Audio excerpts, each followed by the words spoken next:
Kirsten Gillibrand wants to remind you how really edgy she is, so she decided to do a rally in front of Trump's main tower. Now, at this rally, she decided to give a 3.5-minute speech that was literally full of nothing. Take a look. Our president is a coward.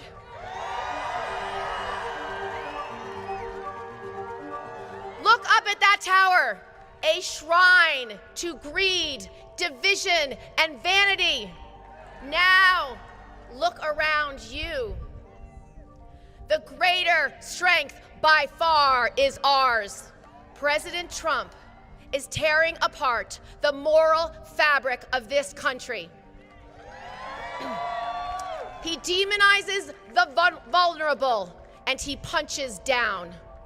He puts his name on bold on every building. He does this because he wants you to believe he is strong. He is not. Our president is a coward. We deserve a president who is brave. Brave doesn't spread hate or bully the vulnerable. Brave doesn't put greed and self-interest over millions of lives. Brave doesn't cower behind lies and walls. Brave doesn't pit people against one another. That is what fear does.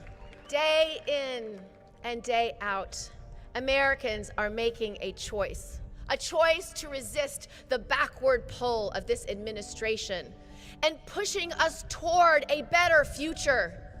And it's brave choices like yours that have inspired me to take on the fights that others won't.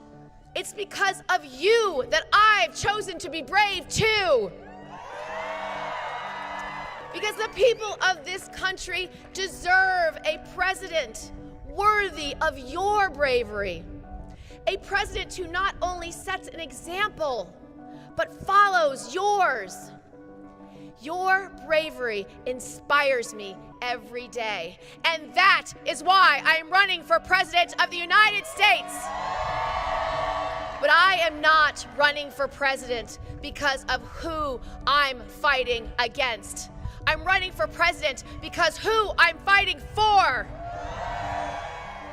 I am fighting for an America where power truly belongs in the hands of the people, where our leaders care about everyone in this country and lead not from weakness of ego, but from strength of character, where compassion and integrity define our government, not self-interest and corruption, where we just don't care about the profits we make today, but the future we're leaving to our grandchildren. I am running for president to fix what's been broken, to repair our moral fabric, and to rebuild the common bonds between us as Americans. I know that years from now, we will look back on this moment. We will look back on this moment in history, and we will be able to say that we did something about it. We stood up, locked arms, and proved to America and the world that when people come together to drive out the darkness, hope rises, fear loses, and brave wins. So I have a lot of comments to say about this. Number one, I think she literally broke the record for saying nothing for the longest period of time while saying words. Like literally that entire 3.5-minute speech was full of nothing.